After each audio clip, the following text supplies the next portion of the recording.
comigo a sua Bíblia no Evangelho de Jesus, segundo escreveu João, capítulo de número 4. Glória a Deus. Glória a Deus. Pastor Silas, obrigada. Pastor Elisete, muito obrigada. Deus continue abençoando a vida de vocês e a nossa igreja, que pertence ao Senhor Jesus, né? Pastor Silas Filho, Raquel Malafaia, pastora Raquel Malafaia, amo sua vida, viu? Glória a Deus. Quem encontrou pode dar um amém? Amém.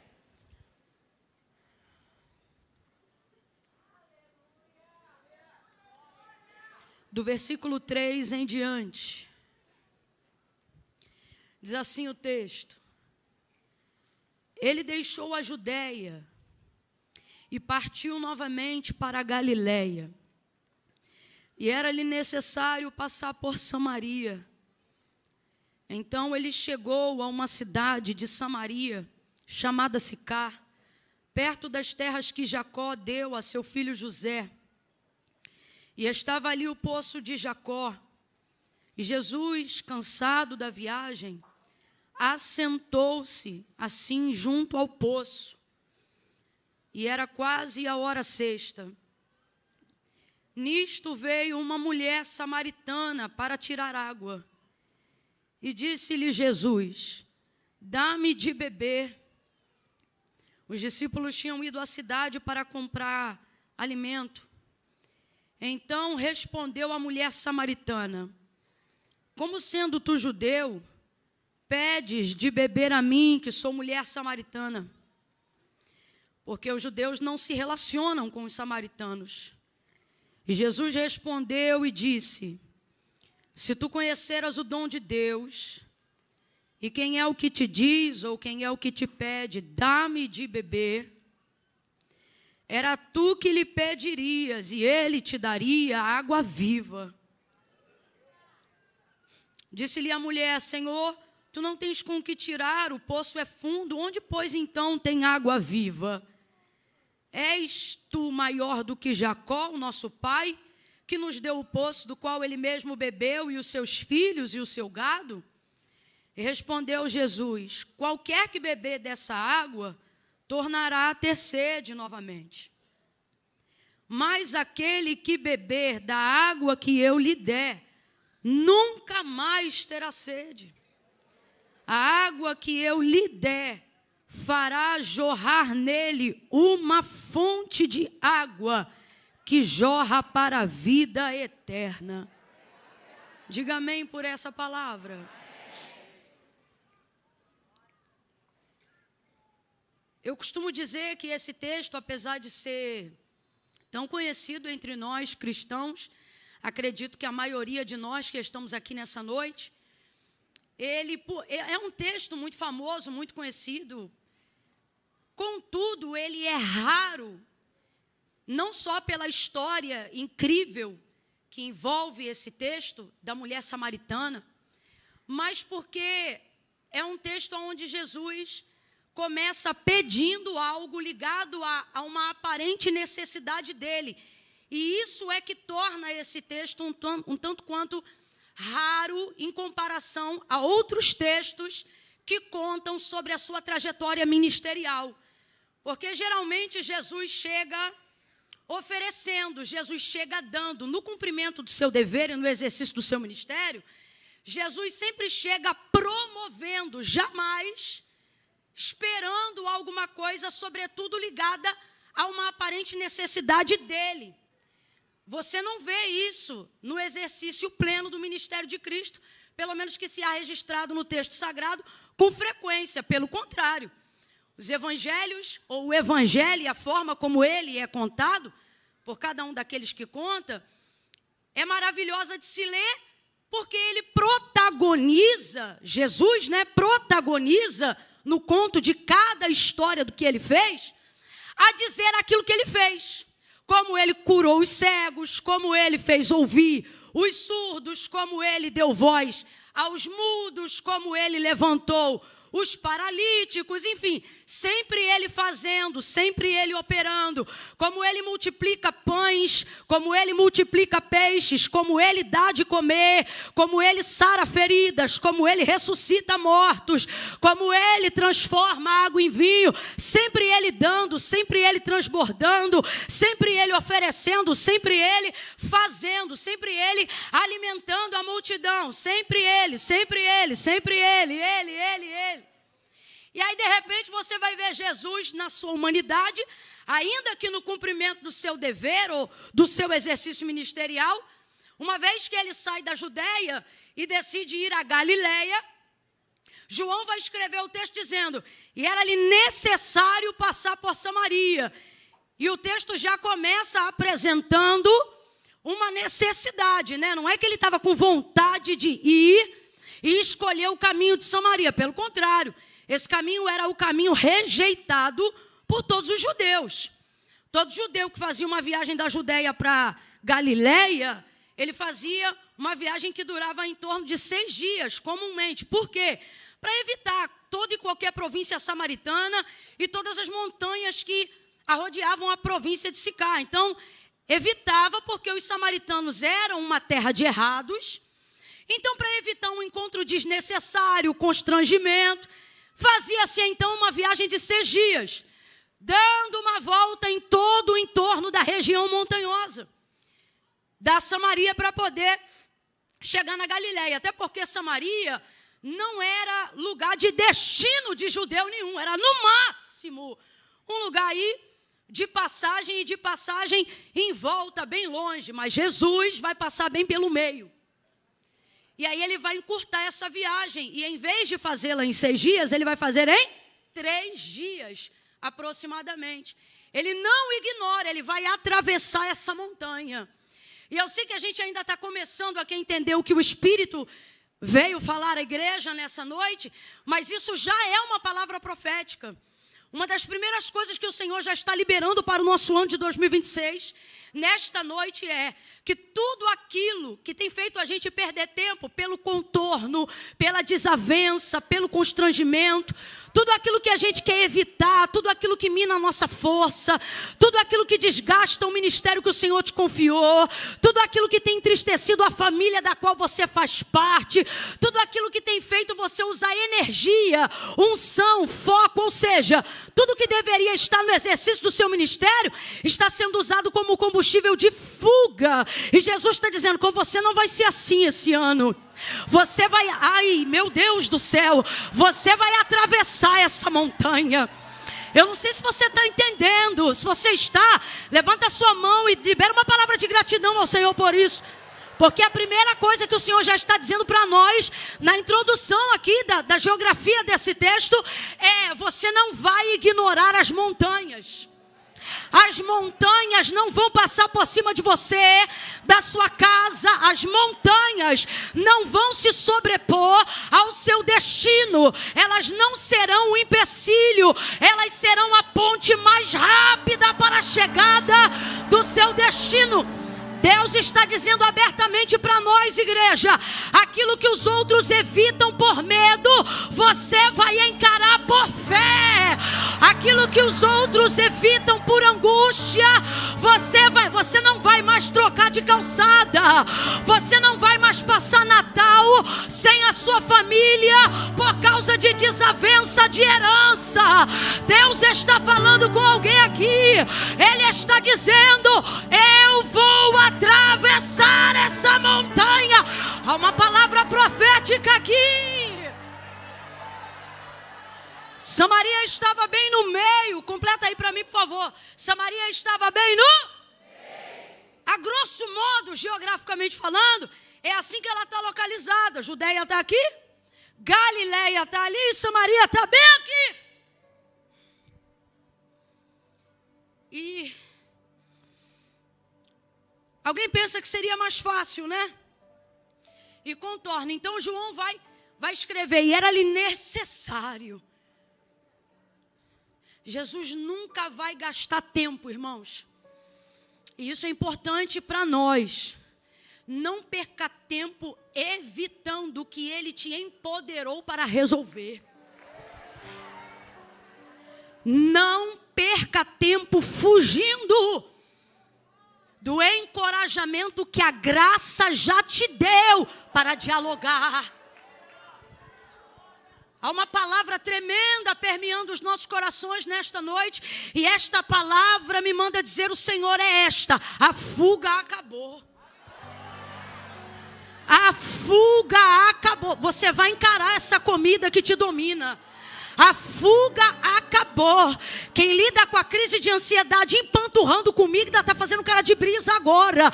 Mas o Espírito de Deus está aqui. Ele está dizendo: até quando você vai fugir na comida? A fuga acabou. Você vai encarar o que te encara.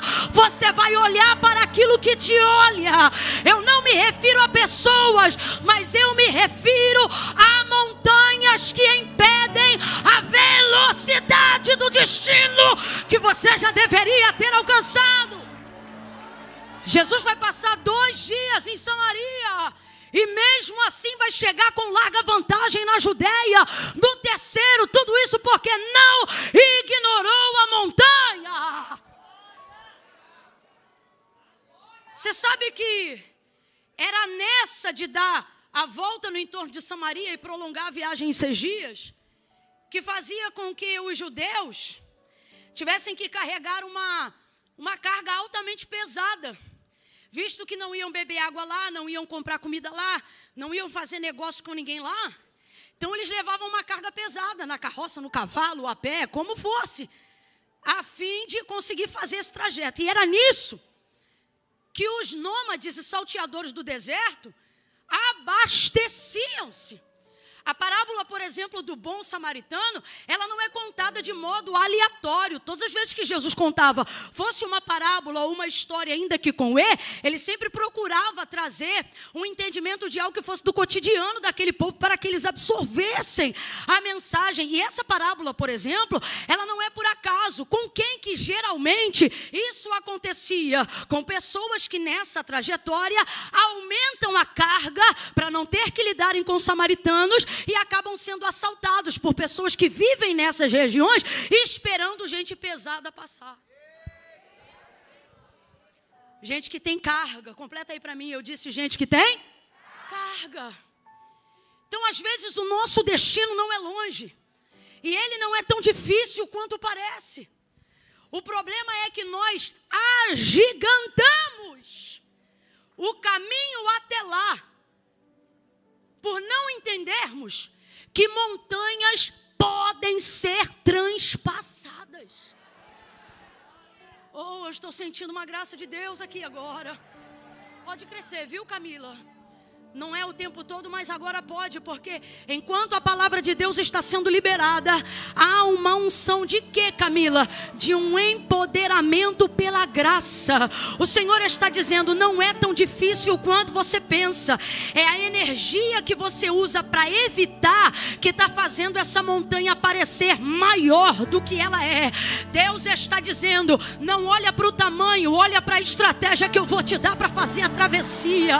Há uma palavra de Deus aqui, quem puder receba, quem puder receba pela fé. Deus está dizendo, não precisa aprender a escalar, eu vou te dar uma estratégia, eu vou te tem estratégia descendo agora mesmo. Deus está visitando tua capacidade cognitiva agora mesmo, enquanto a palavra está sendo pregada. Deus vai lhe dar capacidade criativa no ano de 2026, como você ainda não havia experimentado. Deus vai visitar a tua mente. Eu estou profetizando. O nome do evento é profetizando. E eu estou profetizando. Quem estiver ligado, receba, porque tem criatividade, tem capacidade cognitiva, tem capacidade de diálogo. Há uma unção de diplomacia descendo aqui agora na embaixada do reino de Deus. Deus vai te dar palavra para conversar com gente que você não suportava, Deus vai te botar de frente a pessoas que você nunca imaginou. E você pensa, vai dar ruim, e Deus está dizendo, não vai. Vai dar paz, vai dar salvação, vai dar libertação, vai dar cura, vai dar perdão, vai dar renovo. Recebe, recebe, a palavra de Deus está em movimento. Aleluia, aleluia. Agradeça ao Senhor dando glória ao nome dEle. Glória a Deus.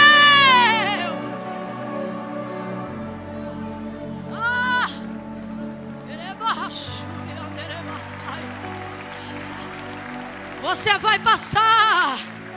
Você vai passar. Você vai passar. Chega de contornar. Chega de trocar de calçada. Chega de evitar o mesmo ambiente. Você vai passar. Ah, você vai passar. Você vai passar. Não é que eu sou repetitiva. É que enquanto eu estou pregando, eu vejo o Espírito de Deus te tomando pela tua mão e dizendo, não temas. Não temas porque eu sou contigo. Não te assombres, porque eu sou o teu Deus. Se passares pelas águas, elas não te afogarão.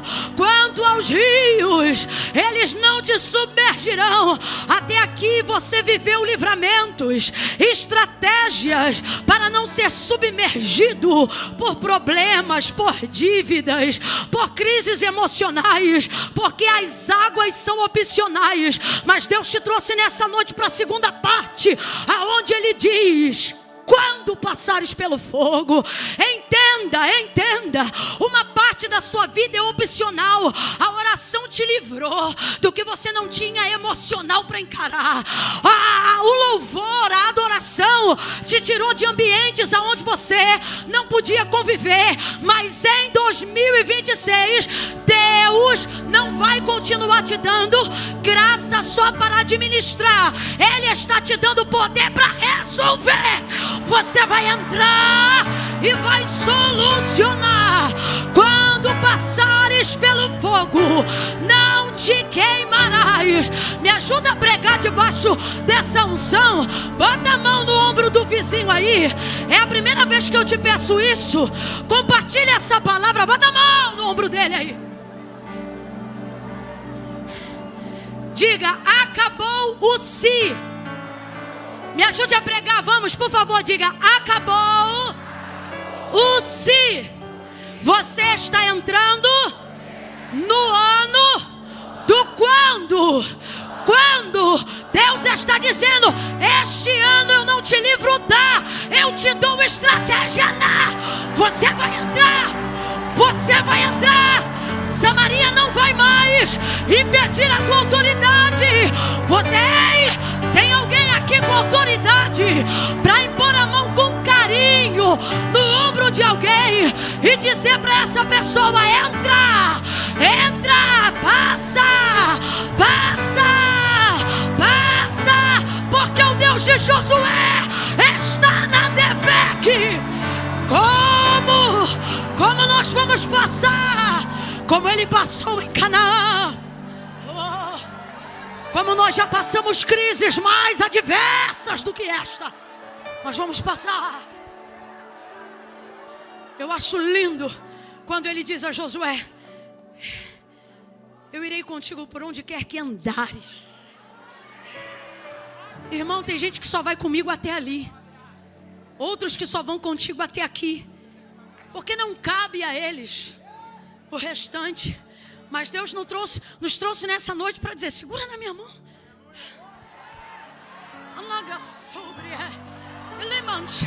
Você não está conseguindo porque quer andar sozinho, mas segura na minha mão. E eu serei contigo por onde quer que andares. Você não vai fugir da quimioterapia. Você vai entrar na quimioterapia e vai cantar naquela sala. Você não vai mais fugir da hemodiálise. Deus te trouxe aqui para dizer, care a máquina, e eu darei vitória a você, aonde está a província, a montanha. Olhe para ela. O Senhor está dizendo que Ele vai abrir caminhos aonde não tinha caminho. Quando a gente olha para a montanha, a gente tem essa impressão, né? Não tem. Como é que chega lá? Eu me lembro uma vez ali naquele morro que antecede a chegada de Cabo Sul, e meu tio na mata há 7 dias orando. Rapaz, quando você olha dali para baixo, tu não vê trilha, tu não vê caminho. Mas quem decide ir, vai vendo que alguém já foi, que tem um caminho. E é isso que o Senhor está abrindo a nossa mente nessa noite, para a gente se abrir e entender. Não precisa ficar preocupado com a altura. Eu estou abrindo um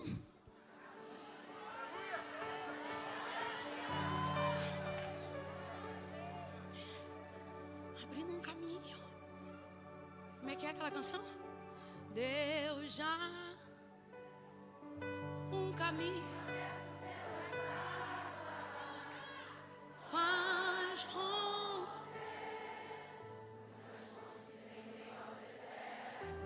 E o que mais?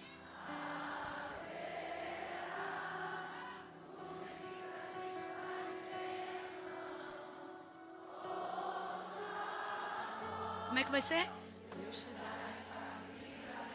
Oh, glória! Você crê que essa é a canção? Aleluia!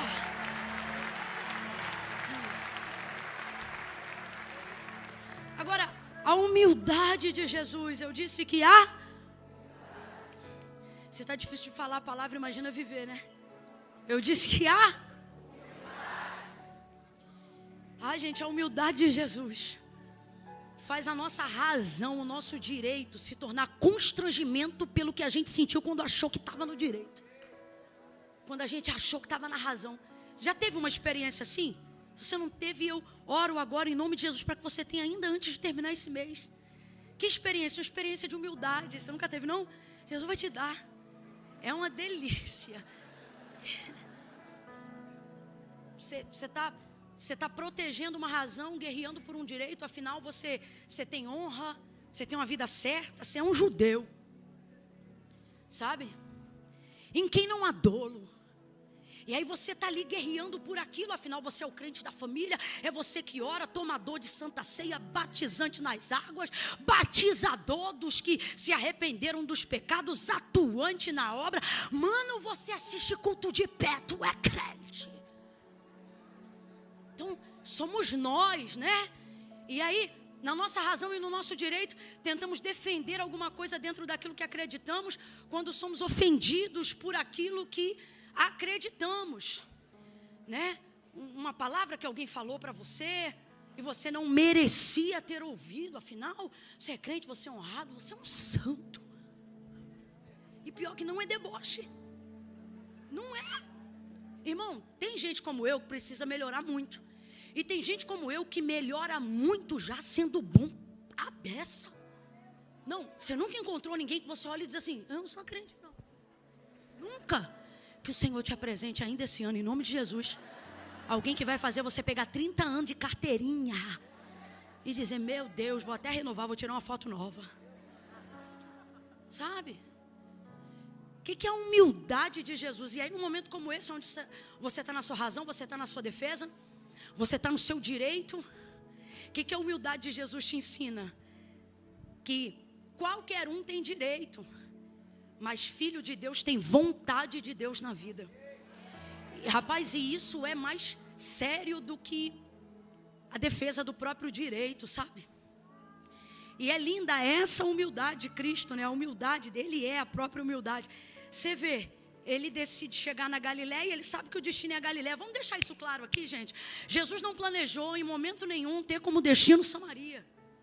Vamos deixar isso claro aqui, porque às vezes a gente não atravessa Samaria, porque acha que Samaria é destino da nossa paralisia. Então não vou mais tocar naquele assunto, não vou mais falar com aquela pessoa, não vou mais visitar aquela casa, porque aquilo te paralisa. E isso acontece porque você pensa que aquilo é o seu destino, mas não é. É a melhor ponte para a sua melhor chegada.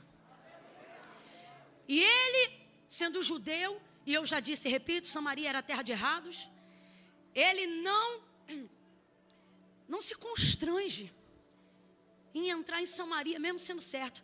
E com isso eu aprendo algo que eu levo para a vida. Sempre que você estiver numa posição onde você está certo, e o outro a quem Deus quer te usar estiver errado, não fique esperando dele o conserto para que Deus te use. Por que eu digo isso para você? Porque dos errados Deus não espera nada, mas dos certos Ele espera que você seja útil para Ele operar. E a humildade de Jesus é essa, que Ele chega em Samaria mesmo estando certo, e Samaria sendo uma terra de errados, porque foram eles que perverteram liturgia de culto, miscigenação de raça, depredação do altar legítimo, conduta de imoralidade e coisas que varreram aí ao longo dos anos. Então, de fato, inclusive, isso aqui vale uma ressalva. Quando Jesus chega em Samaria e se assenta ali junto àquela fonte, não foi Jesus que arrumou aquele problema. Raciocina comigo. Aquele problema já existia, sim ou não? Sim. E é isso que é maravilhoso. Porque quando a gente vê um problema que já existe antes da gente, a gente pensa que não tem compromisso nenhum de ter que resolver aquele problema. Ah, quando eu cheguei já estava. Quando eu cheguei, fulano e ciclano já não se falavam. Quando eu cheguei, já funcionava assim. Eu não tenho nada a ver com isso. A gente age muito mais como Pilatos do que como Cristo. Só que nessa noite, o Senhor está nos inspirando pela sua palavra a fazer o que é certo. Não foi Ele que criou nada daquilo, mas há nele o poder para resolver tudo que foi criado antes dele chegar. Eu vou liberar essa palavra. Quem crê, levanta a mão e receba no mundo físico aquilo que Deus, a partir do espiritual, vai materializar dentro de você, pelo poder da sua palavra. Se eu fosse você, eu levantava as duas mãos, e não é bordão de pregador, é para você receber na totalidade o máximo daquilo que você puder.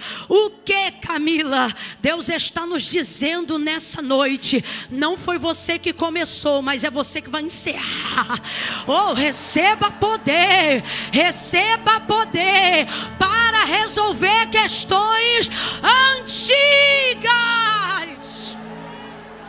Daí, com humildade, ele chega em Samaria. Chegando em Samaria, cansado da viagem. É humildade em cima de humildade, irmão. Porque humildade não é chinelo, humildade não é ser pobre. Isso tudo é o que você e eu caracterizamos como ideia do que é humilde. Humildade, eu acho que numa das suas expressões, porque são muitas, mas nesta que Jesus coloca aqui, para mim humildade é não ter vergonha de expor a minha vulnerabilidade, independente de quem eu sei que sou. Sentar no poço e demonstrar que eu estou cansado não me faz menos Senhor. Se tem alguém que mostra pra gente que cristianismo e identidade resolvida tem que andar colado, é Cristo. Ele não tem vergonha de demonstrar momentos da sua vulnerabilidade humana. Cansado. Porque tem gente que pensa que porque é referência não pode cansar. Ou cansar, todo mundo sabe que cansa, não pode demonstrar. Só que Jesus ganha corações quando demonstra dor e quando demonstra fragilidade. Escute o que eu vou lhe dizer. Nem todas as pessoas vão se conectar com o seu sucesso, mas elas sempre vão se conectar com algum âmbito da sua dor. É por isso que tem gente que vive de vitimização, porque isso atrai muito mais atenção. Mas dentro de um senso comum e coletivo, o que te faz conectar diretamente a alguém não é a admiração.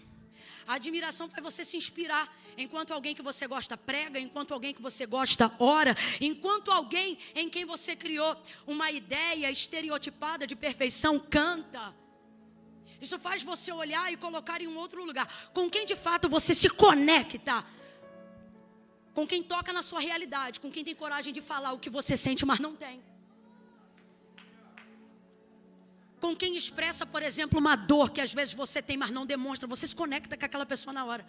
Por que aparentemente gente tão diferente anda vez ou outra juntas? Porque na verdade não é tão diferente. No fundo, alguém manifesta algo que está em oculto no outro.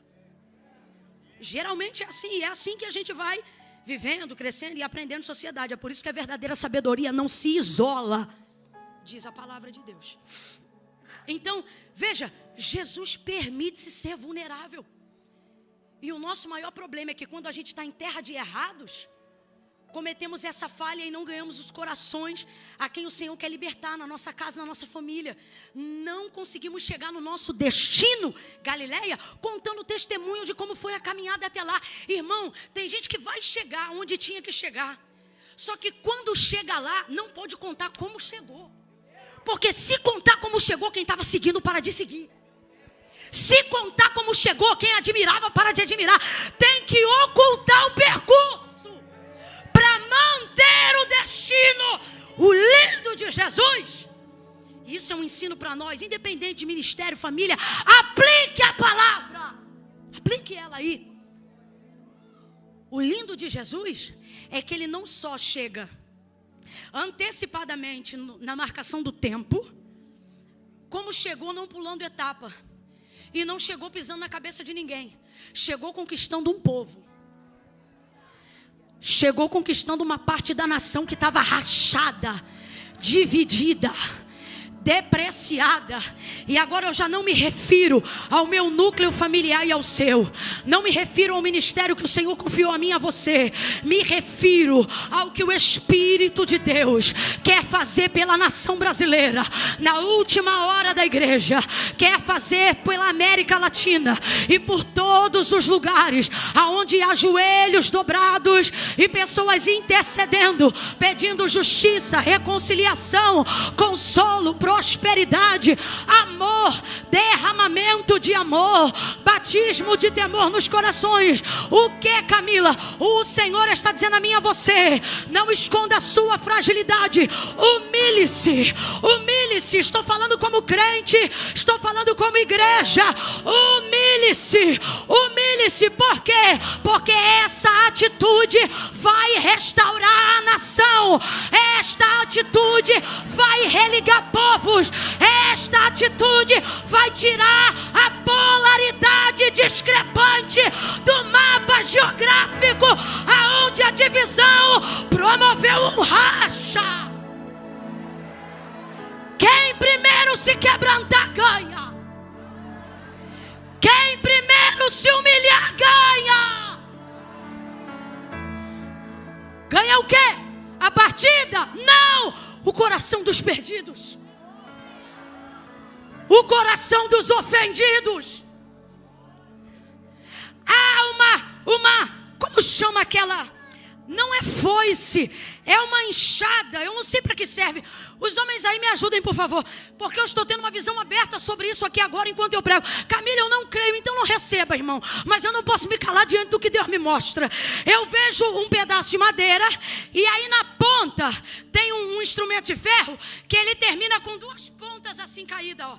Como se for, picareta, ponteira. É um negócio que quando cava no chão, ele vai fundo e ele arranca pedaços de terra. Ele vai no chão e ele arranca toco esquecido. Ele vai no chão e ele arranca pedra profunda. Camila, por que você está falando isso? Porque Deus está falando comigo. Diga que o agricultor está arando a terra. Diga que o agricultor está preparando a terra. E o que eu vou tirar é raiz de amargura. Alguém está dizendo que Jesus não vai lá. Mas ele toca. Ele vai. O Criador. O haja. Está sentado agora na beira do poço. Cansado. João viu e descreveu. Cansado. Como é que ele está, João? Ele está cansado. Irmãos, para alguém te olhar e dizer assim, ó, tá cansado? Como é que tem que estar a aparência dessa pessoa? Igualzinha a tua aqui agora, meu ouvido.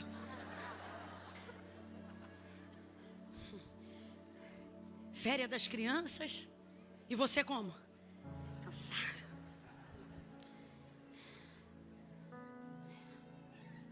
Sentado junto ao poço, cansado. Vulnerável. Vulnerável, irmão.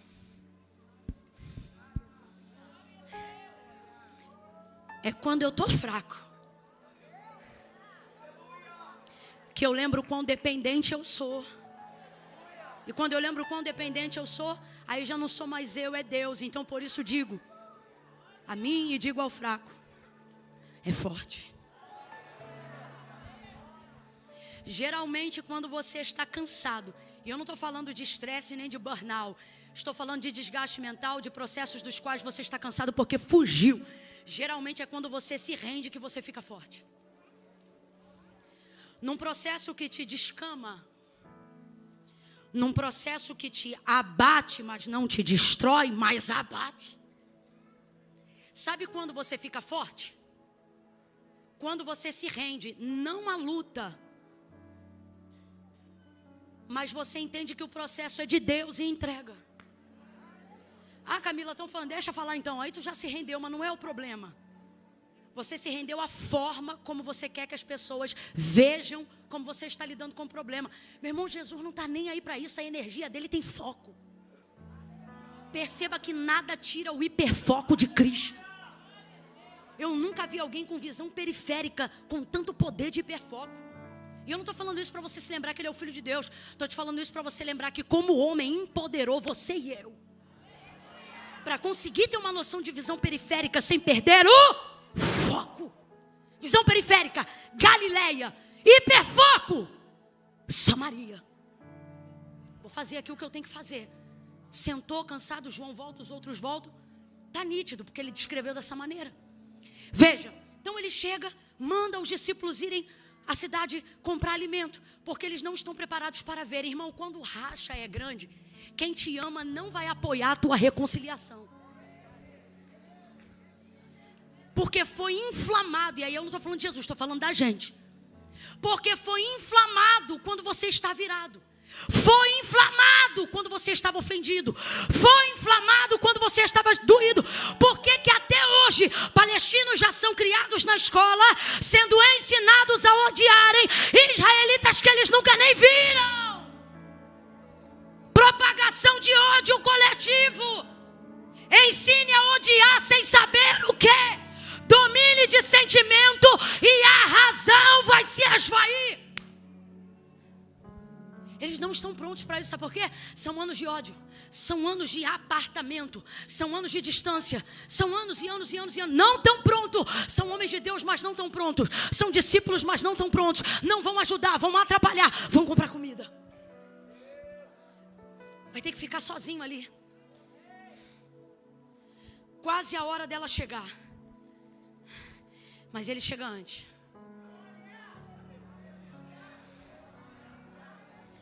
É o que eu creio. Creio nisso para a igreja. Creio nisso para a nação como brasileira. Alguém pensa, não tem mais jeito. Quem precisa anotar, e como bem conhecemos, fazer agenda é o inferno, porque ele depende de um cronograma, ele depende de encontro de fatos e circunstâncias. Irmão, e se eu te disser que Deus não trabalha com agenda como eu e você conhecemos? Por quê? Porque toda marcação determinante para a atuação de Deus está em cima de algo que alguém pensa que já está certo. Por quê? Porque Deus é o efeito surpresa de toda e qualquer circunstância definida pelo homem. Para Jezabel é a hora de esmagar Elias. Para Elias é a hora da aposentadoria compulsória. E para Deus é o tempo da unção de Eliseu para um novo tempo dentro da nação de Israel. Eu quero que você entenda isso. Todas as vezes que o espírito de Jezabel se sentir ameaçado no meio de uma guerra, ele trará ameaças determinantes, mas o fato de determiná-las não faz com que elas deixem de ser apenas ameaças. No dia que Jezabel pintou os olhos como de costume fazia, ela não sabia, mas era a última vez que ela pintava os olhos.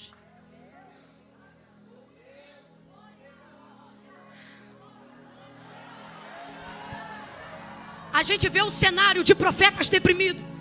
A gente vê um cenário de vulnerabilidade, corvos alimentando igreja, imundos fazendo parte daquilo que é limpo. É uma maneira de Deus humilhar também os profetas, os super santos, os justos, os corretos. É uma maneira de Deus também constranger, para poder mostrar que você não é só você. Você não é o último puritano, nem é o último crente. Irmão, pode dizer o que quiser, pode falar só de providência, mas eu não consigo ver um Deus que manda corvo alimentar Elias, não humilhá-lo de certa maneira naquele período, porque a gente está falando de lei.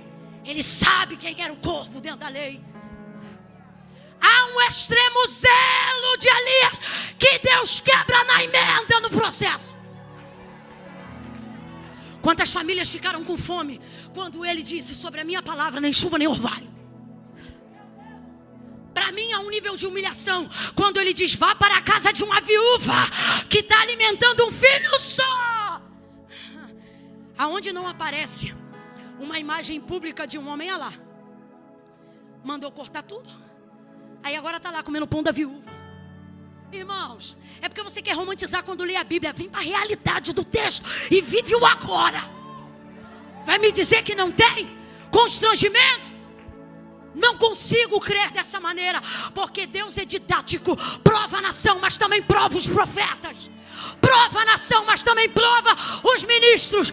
Deus levantou Jeremias para pregoar um tempo de conserto, mas o esmagou até que ele amasse Israel próximo do que Deus o amava.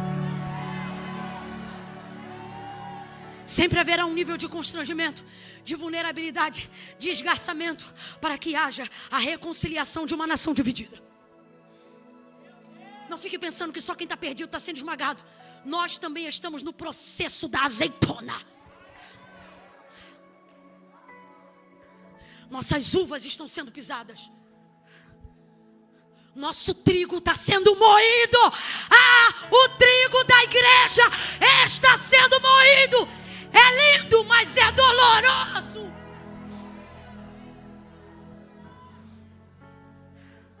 O que te faz encher uma casa não é um nome, é uma sede. É doloroso. Belamente doloroso. Lindamente doloroso. Doloroso. Fecha os olhos por alguns instantes e peça a Deus para te mostrar a cana sendo moída. Peça a Deus para te mostrar. E pare de achar que o processo é só com o mundo, ou que o processo é só com a sua casa. O processo é com todos.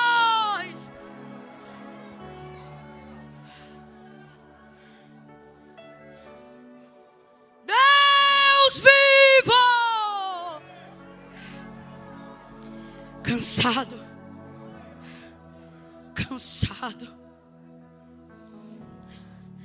Abatido sim, destruído não, mas eu estou cansado.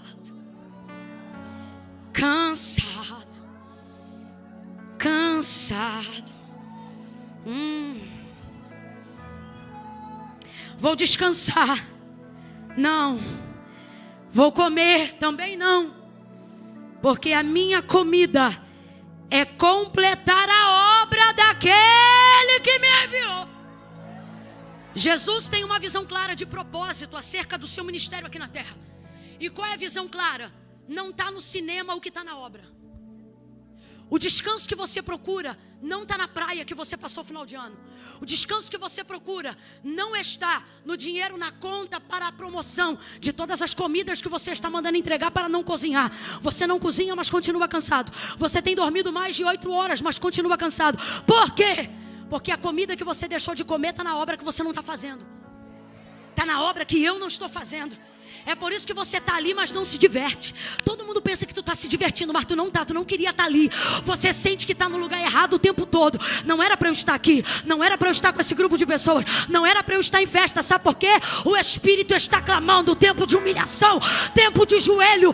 Tempo de busca. Tempo de reconexão. Mas a gente diz que está muito cansado. Só que não descansa. Hoje é terça ou quarta? Hoje é terça ou quarta?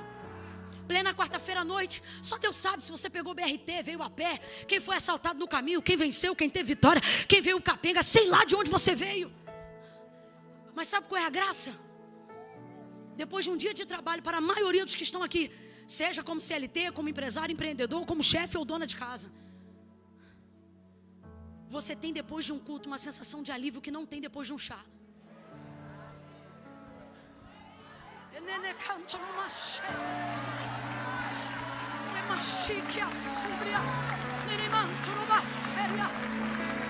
Bota a mão no ombro do vizinho e diga para ele: é disso que você está com fome. É disso que você está com fome. Mas isso não precisa acabar quando o culto acaba. Veja a igreja como um grande mercado. Leve mantimento e continue cozinhando em casa. Acende o fogo.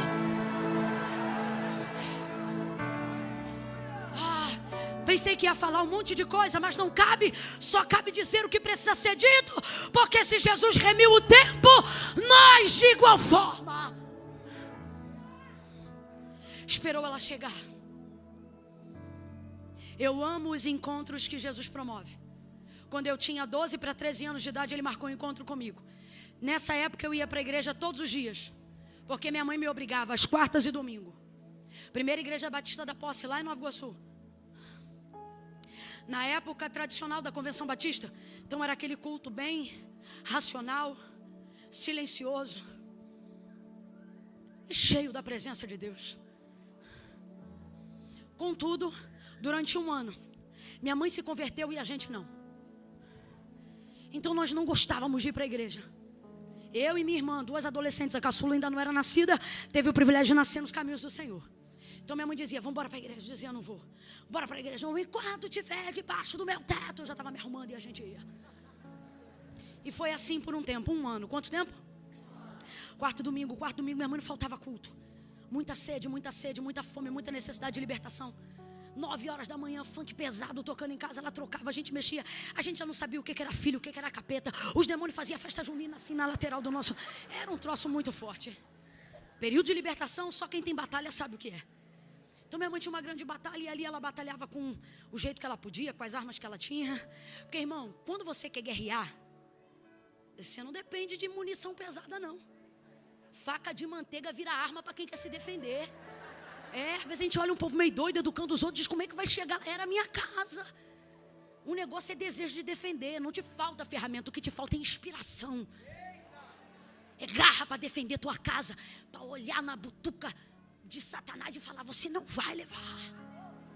E era mais ou menos isso. Aí eu me lembro, quarto domingo, um ano, frequentando a igreja. Eu ouvia a pregação todo culto, orava e chorava muito. Comecei a sentir a presença de Deus. Você pode não gostar, pode não querer vir, mas não tem como você estar num ambiente que Ele manifesta e ser indiferente à presença dEle. Você pode não gostar ou gostar, mas ser indiferente ao lugar em que Jesus está, você não consegue. Tem 2 grupos de pessoas. Uma parte vai sair hoje daqui dizendo: grita muito, pra quê? Que loucura. Mas não foi indiferente. E sabe o que é mais legal? Amanhã volta de novo. Clésio grita muito mais do que eu. E tem um outro grupo que diz assim: meu Deus, não queria que acabasse. Muito bom, senti, mas tá com a vida toda torta. Amanhã já marcou um negócio que era mais tarde, mais cedo, para poder ir no negócio e vir para o culto depois do negócio, que é pecado. Eu era desse outro grupo. Chorava no culto. Ai, Jesus, o Senhor é tão bom. Sentava na última fileira, chorava muito, sentia muito Deus. Rapaz, os samaritanos sentem Deus, eles só não sabem como resolver o BO deles. Eu sentia muito Deus, eu chorava. Sentia, cantava todos os hinos. Eu conheço os hinos não por ser convertida até aquela época, mas por cantar quando ia, mesmo sem ser convertida. Conheço tudo. E cantava. e cantava. Aí o pastor pregando, eu chorando. Ele está falando muito comigo, Rafaela. Era uma amiga do lado. Quem quer vir a Cristo? Eu disse, Jesus, eu te amo, mas eu não posso. Eu estou terminando, eu prometo. Eu não posso. Sábado tem baile, hoje é quarta.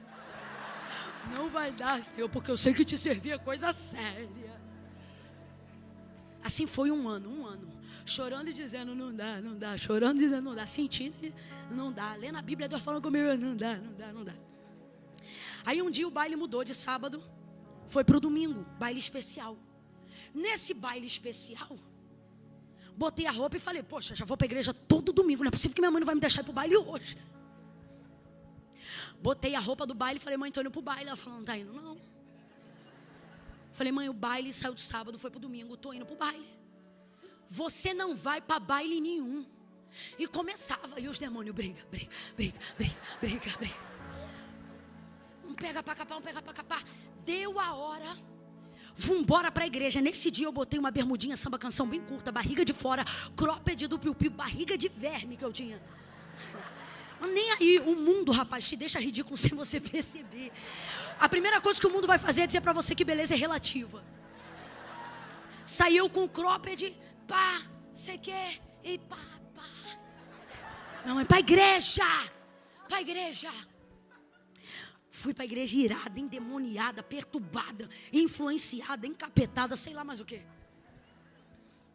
Mas é isso que o pastor falou aqui, e é a palavra. A minha casa será chamada casa de oração. Sabe o que isso significa? Lugar que Deus ouve, lugar que Deus se inclina. Irmãos, tem coisas que só acontecem na igreja. Eu não estou dizendo para você arrefecer sua fé, a limitar a um lugar não. Mas não subestime também um lugar. Tem coisas que só acontecem aqui.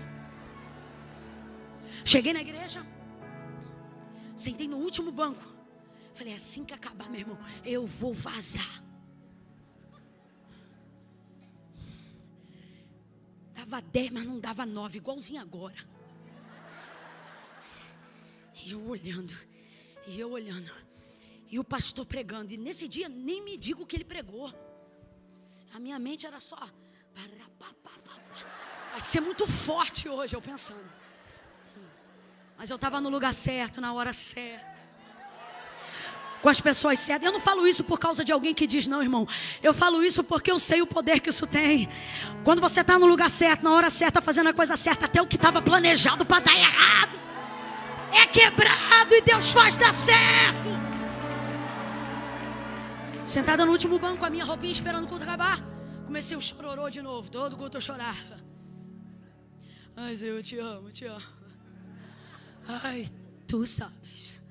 Te amo. A primeira coisa que quem não é crente de verdade aprende a dizer: tu sabe, Deus conhece meu coração. Tu sabes. Eu não posso. O Senhor sabe que se eu pudesse, eu não posso. Eu tenho muita coisa para viver. Um dia eu vou vir. Se o Senhor não desistir de mim, um dia eu vou vir. E chorando. Aí o pastor dizia assim, olha, disse Jesus, e eu prestava atenção quando ele falava Pedro, quando ele falava Judas, quando ele falava, o diabo disse, mas quando ele dizia assim, disse Jesus, aí para mim era inquestionável. Eu amo Bíblias que trazem em vermelho o que Jesus diz. É uma maneira de dizer assim, olha, o restante traz a divergência, mas isso aqui, foi ele que falou. Disse Jesus, vinde a mim. Olha o que ele disse, vinde a. Ele já está num lugar. Esse lugar não está longe. E ele já preparou o caminho para você chegar onde ele está. Volta para Samaria. Ele chega num lugar, senta num lugar. E ele já marcou um encontro com ela. Agora fala para mim. Ele falou para ela que marcou um encontro? Só Jesus faz esses encontros. Jesus marca um encontro contigo, mas não te avisa. Sabe o que eu fico impressionado? Isso aqui é uma experiência, tá? Não é doutrina, é uma experiência minha. Eu fui para o lugar onde ele estava 1 ano e eu não tive encontro com ele. No dia que eu fui com a roupa do baile, no dia que eu estava mais esquisita, foi nesse dia. que quebrantada peguei o corredor, porque eu vi o pastor dizer que Jesus falou: vinde a mim os que estão cansados, oprimidos, sobrecarregados. Era a minha vida, batalha com o diabo de madrugada. Minha mãe se converteu, quebrou os pactos, o diabo vinha cobrar os pactos no meu quarto. Eu dizia: mãe, expulsa ele aqui. Minha mãe dizia: expulsa você. Eu dizia: eu não tenho autoridade para expulsar. Ela dizia: então vai buscar autoridade, menina. Fechava a porta do quarto e me deixava no quarto escuro. Conselho tutelar, outro dia a gente conversa sobre isso. Mas foi o bope de Deus lá em casa. O que eu estou querendo dizer para você? Quando eu ouvi aquilo, eu falei: eu sou essa pessoa oprimida, atribulada, cansada. Talvez alguém olhe e diga assim: mas você não falou que tinha aproximadamente 13 anos? E esse é o seu problema, de achar que a vida de cada um difere da idade de cada um. Rapaz, o problema de uma criança de 13 anos é um problema para ela igual você tem um problema de 40. Não é igual o problema, mas para ela sente como se fosse igual. Jesus é a pessoa que olha para essa pessoa e encara o problema dela. Sabe? Eu vi que ele olhou para o meu problema e eu senti que ele podia resolver meu problema. E nesse dia eu falei: quando eu largar lá, eu venho aqui. Falei 3 vezes na mente: quando eu largar lá, eu venho aqui. Aí o pastor dizia: disse Jesus, e eu na mente: quando eu largar lá, eu venho aqui. Aí eu ouvi, foi a primeira vez que eu ouvi a voz de Deus. E eu entendi que a voz de Deus não fala sempre verbalmente, mas é uma convicção mais rápida do que a capacidade de organizar as palavras. Uma convicção. E dentro de mim a convicção disse assim: quando você vier aqui, você larga lá. Aí eu dizia para ele: fica na esquina da volta de casa. Tinha dia que no meu coração eu dizia assim: ó, hoje quando o culto acabar eu não vou. Eu dizia no meu coração. Só que era na esquina. Quando eu pegava a esquina da padaria que dava para... Quando eu vi, eu estava lá dentro daquela miséria. Aí chorava. Aí nesse dia, fui para Cristo. E aí ele disse: quando você vier aqui... Aí eu falei assim: eu não me garanto no meu nome, porque eu já tinha tentado. Aí eu entendi ele dizendo: não confio em você, confia em mim. Nesse dia ele atravessou a montanha comigo, irmão. Ele pegou todas as ruas ali daquela região da Posse. Alguém aqui conhece a Posse ali em Nova Iguaçu? E eu entrei naquelas ruas e naquele dia eu sabia que eu não estava andando sozinha. A minha mãe estava de um lado, minha irmã atrás. E eu via ele claramente atravessando a montanha comigo. Mas eu quero fechar no encontro. Eu estive 1 ano indo e não tomei uma posição. No dia que eu estava mais vulnerável foi o dia que eu fui para frente daquela igreja tradicional. Barriga de fora, perna de fora, uma coisa horrorosa. Coisa horrorosa mesmo, no meu caso. Não tinha corpo para aquilo.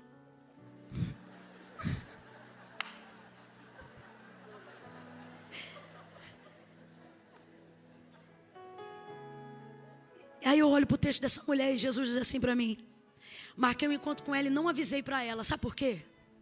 Você se arruma para vir. Enquanto você mantém um estereótipo, você não consegue um encontro verdadeiro com Cristo. Quando você mostrar quem você realmente é.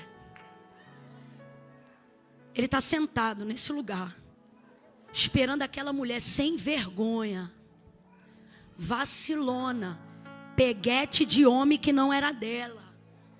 Porque se Jesus diz: tiveste sim, que o que tens agora não é teu marido, é porque ele é marido de alguém. Braba. Ele escolheu, eu tenho para mim que ele escolheu a mais. Aquela que faria os discípulos olharem. Aquela que, se você é amiga da mulher que está sendo traída pelo cara que ela está pegando, você diz quando ela entrou na igreja: ela não, Jesus. Ela não, o Senhor não pode salvar não.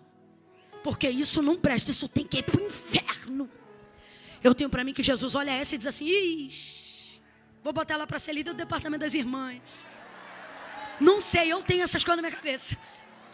Eu tenho para mim essas coisas assim. A pior, sabe por quê? Ele pegou aquela que impactaria pelo testemunho. A pior. Deixou ela vir do jeito que ela estava. Olha para mim, deixou ela vir do jeito que ela... Por isso não fez o encontro, mas não contou para ela. Por quê? Para ela não se preparar. Vou falar rasgado. Se você se prepara, você mente. Se você se prepara, você omite. E agora não estou falando só com não crente não, com crente também. Quando você vai num lugar que tem muito poder de Deus, tu faz uma semana de detox. os profetas não denunciar teu pecado, para a irmã de oração não ver teus erros. A gente como crente faz isso. Vai dizer que nunca chegou diante de uma irmã cheia do poder de Deus e na mente falou: Jesus, trata só comigo aqui, ó. Não mostra nada. Sei. Chegou do jeito que ela estava. Só que o culto começou na hora que ela chegou e ela não percebeu. Olha para mim, o culto não vai começar daqui a pouco. E também não fique pensando você que vai terminar só na hora do amém, não. Tem culto que vai acabar esse aqui, já vai começar outro enquanto você estiver indo para casa. É só você ficar atenta, irmã. Sabe por que o culto começou? Primeiro, ela está diante da presença de Deus, coisa que ela achava que nunca mais ia poder estar. Jesus está ali. Ela está diante dele e ainda não tinha percebido. Olha para cá. Não sei de onde você veio, mas Deus me trouxe nessa noite para dizer: você já está diante de mim há muito tempo, só não percebeu. Mas eu vou te fazer perceber, o Senhor está dizendo. Ela chega, ele pede. Isso é raro. Precisava? Não. Do que precisa? O que diz ao morto: levanta-te. Do que precisa? O que diz a Bartimeu: enxergue. Do que precisa? O que diz a Pedro: voltai ao mar alto e encher a rede de peixe. Precisa? Porque Deus dá para qualquer um. Mas receber Ele só aceita de quem Ele escolhe. Segunda coisa, Ele já escolheu ela, mas me responda, ela sabe? João 15. Não fostes vós que escolhestes a mim, mas eu que vos escolhi a vós. Catuca alguém, me ajuda a encerrar essa mensagem. Catuca alguém e diz assim: você já está no encontro. Catuca de novo e diz: e é um culto. Aleluia. É um culto. Não sei se você percebeu, mas é um culto. É o lugar que você pensou que não poderia estar, convivendo com quem você achou que não poderia conviver, estando diante de quem você pensou que jamais te olharia. Está ali, ele pede. Sabe o que ele está dizendo? Aceito receber de você. Irmão, o pastor falou aqui de lei na hora do ofertório. É lei. Eu vou tão além com lei, eu creio tanto em lei, que eu particularmente acerca de coisas da lei, nem faço o mesmo nível de entrega de fé do que faço para coisas que não são de lei. De tanto que eu creio na lei. Plantou, vai colher. Pode estar com a vida toda errada lá fora. Fez uma campanha financeira, entregou o dízimo, entregou oferta, irmão, vai colher. Agora, o nome vai para o livro da vida? Não vai, porque uma coisa não tem nada a ver com a outra. Vai andar de carro, vai, bolsa, investimento, Bitcoin, tudo que é coin. E coin que coin. Naquele dia, não vos conheço. Porque salvação não é lei, é graça, é fé, é entrega, é renúncia. Entenda isso.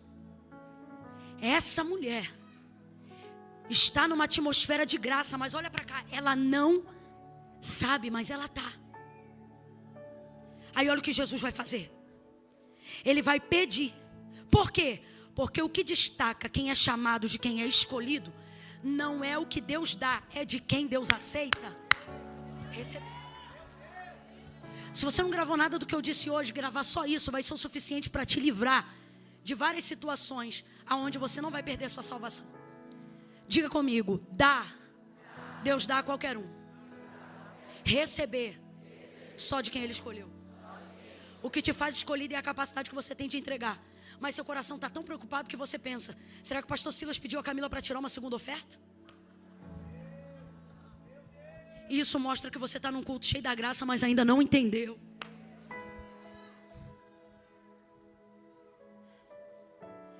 Ela vai ser perdoada antes mesmo de pedir perdão. Olha para mim, gente. Em que momento essa mulher pediu perdão pelos pecados dela para ter sido perdoada? Depois dá uma olhada no texto. Ela pediu perdão, mas foi perdoada. Misericórdia é o tipo de coisa que quem não pede também usufrui.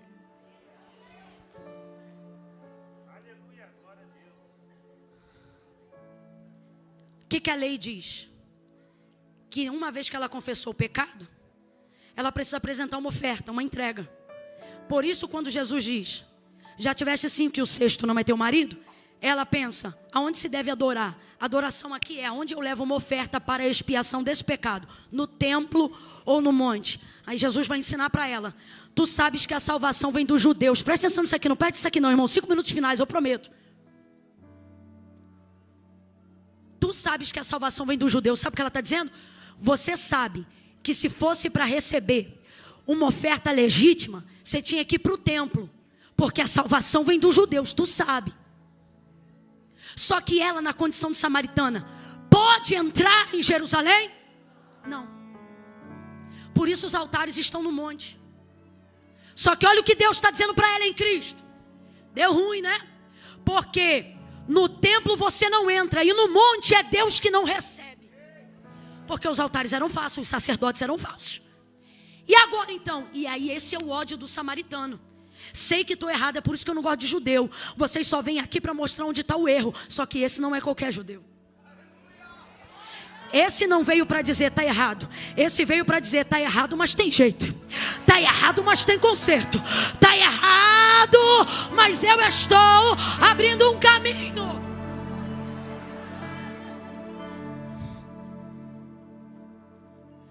Então você tinha que ir para lá. Mas não preocupa com isso agora, olha para cá. Não preocupa com isso agora. Chegou a hora. Aí melhora. Que aí ele diz assim, e é agora. Em outras versões ele diz assim, chegou a hora e fala contigo agora. Em que os verdadeiros adoradores, quem são adoradores aqui? Esquece esse negócio de glória a Deus e aleluia, isso aí é cultura ocidental. A cultura oriental só tem um critério para culto. Adoração como entrega. Quem instituiu glória a Deus e aleluia é a gente. Manifestação maravilhosa, ok? Mas não é critério para que Deus seja cultuado. Qual é o critério para que Deus seja cultuado? Uma entrega sincera. Moisés, diga ao povo que quando vier se apresentar diante do tabernáculo, não cheguem diante de mim com as mãos vazias. Ou seja, não manda esse povo vir se entregar. Essa ideia, estou indo para receber cultura ocidental. A cultura oriental, a fé judaica cristã, não instituiu cultura de ir para a igreja para receber. Eu vou lá para entregar meus temores, meus anseios, minhas ofertas de gratidão, pedir perdão pelos meus pecados, minhas confissões, lugar de entrega. E não caixa eletrônico de saque. Então quando ela diz, aonde eu levo essa oferta? Para a expiação desse pecado, é isso que o texto significa? Ele diz, tinha que ser no templo. Mas lá você não entra, no monte não recebe. Mas não preocupa com isso mais. Chegou a hora e fala contigo agora. Deus é espírito. Quem adora Ele, adora em espírito. E em verdade, é assim que o Pai está procurando gente para adorar. Olha o que é que Jesus está dizendo para ela. O Pai encontrou em você quem Ele está procurando a partir de mim. Não, você não entendeu não, senão você tinha dado 10 glória a Deus e 20 aleluia. Olha o que Jesus está dizendo para ela. O texto apresenta para nós. O Pai encontrou em você o que Ele está procurando através de mim.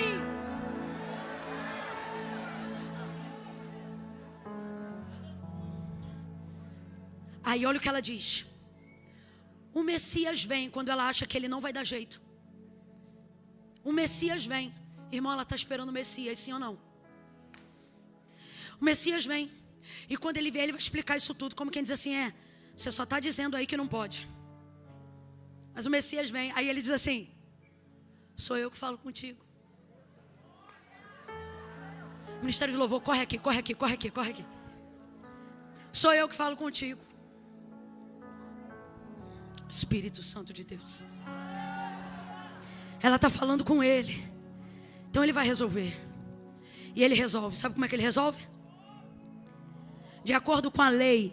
Irmão, diante de Deus, eu não vou inventar não, mas redobra a atenção. Não precisa inventar não, está no texto, é a gente que não percebe.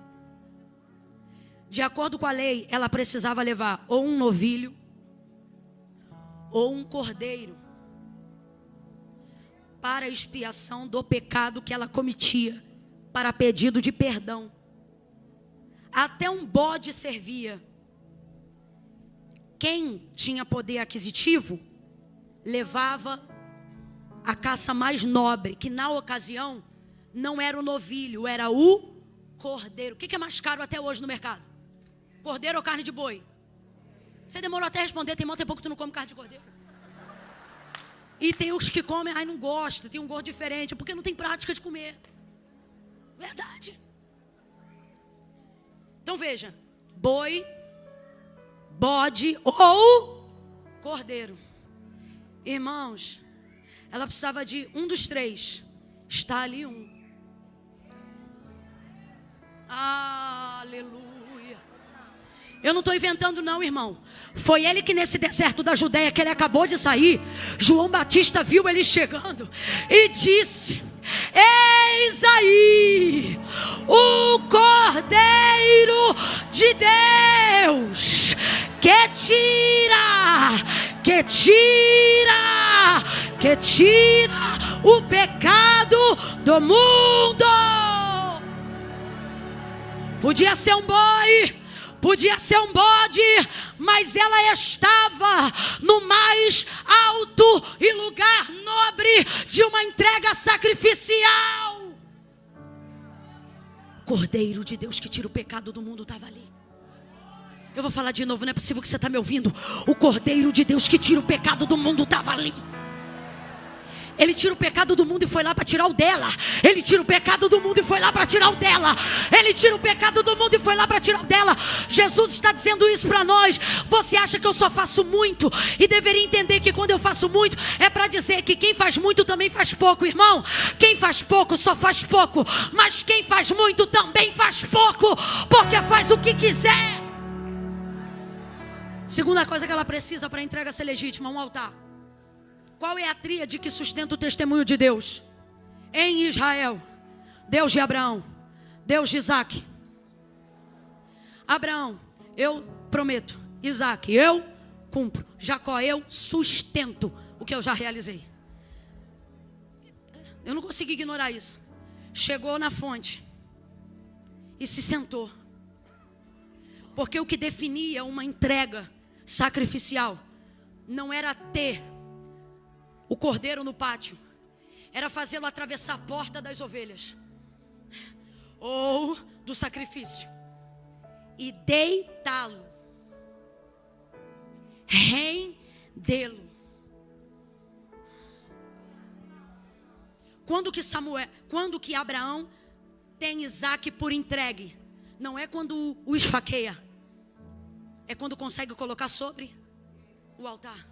É nessa hora que o coração dele descola e ele entende: entreguei antes de matar. Por isso você vai entender que Deus nunca quis Isaac. Deus queria quem? E aonde está a entrega? Quando já está nu?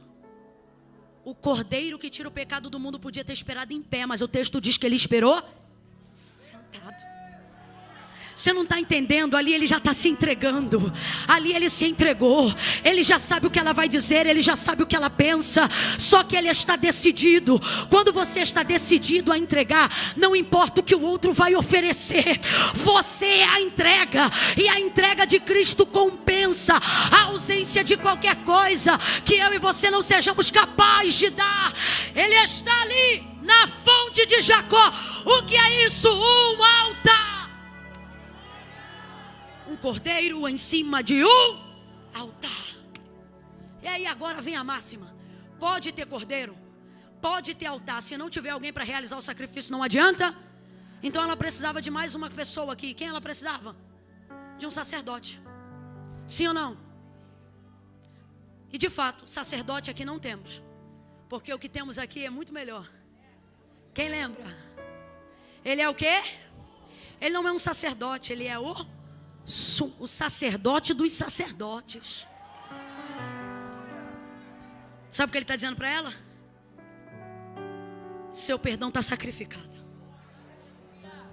sua dívida está paga. Ela sai tão alegre dali que traz o povo inteiro. E eles dizem: nós acreditamos por causa do que ela falou, mas agora acreditamos por causa do que estamos ouvindo diretamente do Senhor. Através de uma mulher, Jesus salva uma nação. Através de uma mulher, Ele promove uma reconciliação cuja uma rincha de anos e anos perdurava. Essa pessoa está aqui nessa noite. A pessoa que Deus vai usar para unir um bairro. A pessoa que Deus vai usar para unir uma casa. Pessoa que Deus vai usar para salvar uma geração. Quando o caçula dos irmãos da minha mãe entregou a vida para Cristo, e ele foi o primeiro de 60 pessoas na minha família a fazer isso, minha família só conhecia Deus, não conhecia Cristo. Hoje não há na minha família nascido que não conheça Cristo. Por isso Deus olhava para Abraão e não via um homem, via uma nação. Olhe para cá. Deus não está olhando para você e vendo só você. Quando Ele olha para você, Ele vê o Brasil. Quando Ele olha para você, Ele vê o DNA que corre na sua veia. Ele vê gerações que virão depois de você. Então pare de se comportar como se não fosse tão importante quanto parece. Porque se não fosse, Jesus não tinha feito um encontro com você hoje, aqui e agora. Visita, olha para o vizinho aí e fala: você está num culto. Fica de pé para completar o sacrifício aí agora. Coloca a bolsa, a Bíblia no assento. E aonde quer que você esteja, aonde quer que você esteja. Camila, essa palavra foi para mim. Eu preciso me consertar. Não sabia como. Mas agora, nessa noite aqui, ficou claro para mim. O pastor disse aqui, irmão, não é o tanto que você ouve, é o tanto que você pratica o que você ouve. Eu ia para a igreja todo dia, 2 vezes por semana, durante 1 ano. Sabe quando minha vida mudou? No dia que eu vim para o altar. No dia que eu tomei uma decisão. Participar da atmosfera é uma coisa. Pertencer ao corpo é outra. Minha vida só mudou no dia que eu levantei minha mão para Cristo. Essa noite é a noite de alguém levantar a mão para Cristo. Parece até que o ano não virou para você. E sabe por que parece isso? Porque a virada que você procura não está numa data, está numa pessoa. É Jesus Cristo e Ele está aqui. A Devec em oração agora, em oração agora.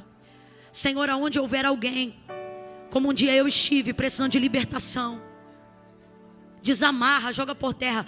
Igreja, ore agora para que o Senhor repreenda a timidez, porque os tímidos não entrarão no reino do céu. Repreenda agora a timidez. Vamos, igreja, vamos.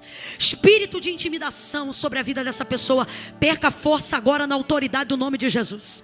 Toda inquietação vai batendo em retirada agora. Solta ele, solta ela. Desamarra os pés, as mãos. Camila, Deus está falando comigo já há alguns dias, e Ele só veio confirmar. Se essa pessoa é você, você precisa de conserto, de perdão, de reconciliação. Não é carro, não é casa, não é dinheiro. É nome escrito no livro da vida. Camila, eu quero redenção, perdão dos meus pecados, alegria da salvação. Aquilo que o dinheiro não compra, mas o sangue de Cristo no Calvário já pagou. Se é isso que você quer, saia do seu lugar aonde você estiver agora e se aperte no altar e venha entregar sua vida para Jesus. 1, a igreja em oração. 2, Camila, sou eu. Tira o pé do chão e comece a caminhar. Coragem, vamos. 2,5. Se é você. 3, tira teu pé do chão e vem para o altar. Eu estou te esperando aqui agora. Vem.